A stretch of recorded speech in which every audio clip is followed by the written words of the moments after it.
اچھا جی، یہاں پہ ایک چیز ہے جہاں پہ آپ کو نظر آئیں گے نا ٹورسٹ وغیرہ فارمر وغیرہ کھڑے ہوتے ہوئے، وہیں پہ آپ کو گاڑیاں نظر آ جائیں گی، پرائیویٹ ٹیکسی وغیرہ نظر آ جائیں گی اور گورنمنٹ کی ٹیکسی وغیرہ نظر آ جائے گی کھڑے ہوتے ہوئے. ویسے وہ کم ہی ہوں گی لیکن پرائیویٹ والے جو ہے نا وہ آپ کو یہاں پہ نظر آئیں گے بہت زیادہ، کیونکہ ان کی کوشش ہوتی ہے کہ بھائی ہم جو ہے نا ہمارا جو مشن ہے نا وہ ٹارگیٹ جو ہوتا ہے نا وہ فارنر پہ ہوتا ہے، یورپین پہ ہوتا ہے. کیونکہ یورپین جو ہے نا وہ ان کے لیے پیسے کی کوئی اہمیت نہیں ہوتی اور ان کے ڈالر میں اور درہم میں بہت فرق ہوتا ہے. تو ان کی کوشش یہی ہوتی ہے کہ بھائی ہم ان کو ہی پکڑیں اور ان سے ہی ہم کمائی کر رہے ہیں. باقی ٹیکسی پہ آپ بیٹھیں گے تو وہ میٹر ہوتا ہے، میٹر چلنے میں میٹر سے ہی آپ نے پیسے دینے ہیں.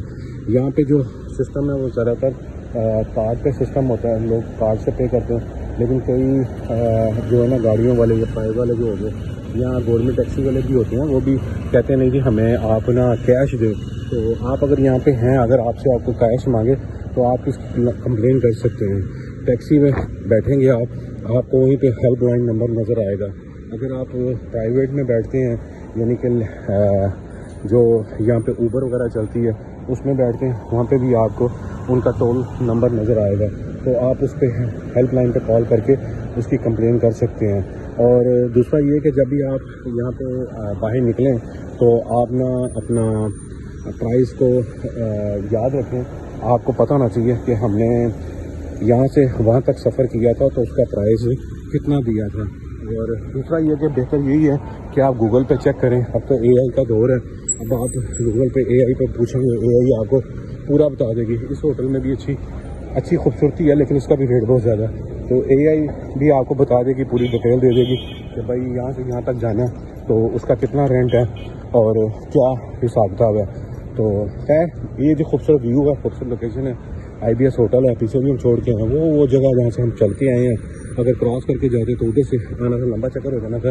جیسا کہ آپ کو میں نے بتایا کہ طبیعت تھوڑی سی ناخوشگوار سی ہے جس کی وجہ سے میں نے یہ سوچا کہ یہیں پہ بیٹھتے ہیں. یہ الراس پلازا میں ہم کھڑے ہیں، پارک یہاں پہ دیکھ سکتے ہیں اور آپ ٹریفک اور رش دیکھ سکتے ہیں. اندر والی سائڈ پہ بہت زیادہ ہے. گرمی کی بات کریں پہلے بھی لوگ میں نے آپ کو بتایا کہ موسم اچھا لگ رہا ہے، سانس وغیرہ نکل رہا تھا. شاید میں اسی سے نکل کے آیا ہوں اس لیے، حالانکہ میں وہاں پہ بھی چل کے آیا تھا لیکن جب میں یہاں تک پہنچا ہوں تو میرے کپڑے گیلے ہونا شروع ہو گئے. اس لیے میرا دل گھبرا رہا ہے اور کوشش بھی کرتے ہیں کہ وہاں پہ ایک سائڈ پہ بیٹھتے ہیں ہوا والی جگہ پہ، کھلی جگہ پہ، شاید کوئی ہوا کے کچھ چند قطرے ہمیں بھی لگ جائیں. تو وہاں پہ بیٹھ کے کھانا کھا کے پھر گھر کی طرف رستہ ناپتے ہیں، گھر بھاگتے ہیں کیونکہ برا حال ہونا شروع ہو گیا. اور آپ کو پتہ ہے کہ روم کا بھی مسئلہ میرا بنا ہوا ہے. روم بھی شفٹنگ ہو رہا ہے، 28 تاریخ تک شفٹنگ کرنا شروع کر دینا انہوں نے. آج انہوں نے کیا کیا میرے سے پوچھے بغیر میرے لیگیج جو تھا نا باہر پڑا ہوا تھا. میری اتنی ایکسپینسو چیزیں پڑی ہوئی تھیں. آپ کو پتہ ہے میں 3 سال سے ملک نہیں گیا اور 3 سال سے میں چیزیں جمع کر رہا تھا اپنے بچوں کے لیے. تو انہوں نے لاک توڑا اور لاک توڑ کے جب کھولا سارا کچھ تو پتہ چلا کہ بھئی یہ تو میرا سامان ہے. تو پھر مجھے کال کی اور پھر میں گیا ہوں تو پھر وہ کلمہ پڑھنا شروع کر دیا، پھر اللہ اور اس کے رسول کا نام لینا شروع کر دیا. تو میں نے کہا یار بس، اللہ اور اس کے رسول کا نام لیا تو میں بس جو میرا سامان ہے وہی ہے، جو نکل گیا ہے جو بھی ہے میں آپ سے ذکر نہیں کروں گا. اللہ اور اللہ کے رسول کا نام آ جانا اور پھر اللہ کے سپرد ہے. تو اپنا خیال رکھیں، دعاؤں میں یاد رکھیں. انشاءاللہ پھر ملتے ہیں اگلے ویڈیو میں. بڑی کچھ سٹوریاں یہاں پہ، بڑا کچھ ہے. آپ کو کیا میں بتاؤں میرے دوستوں، میرے بہنوں، میرے بھائیوں.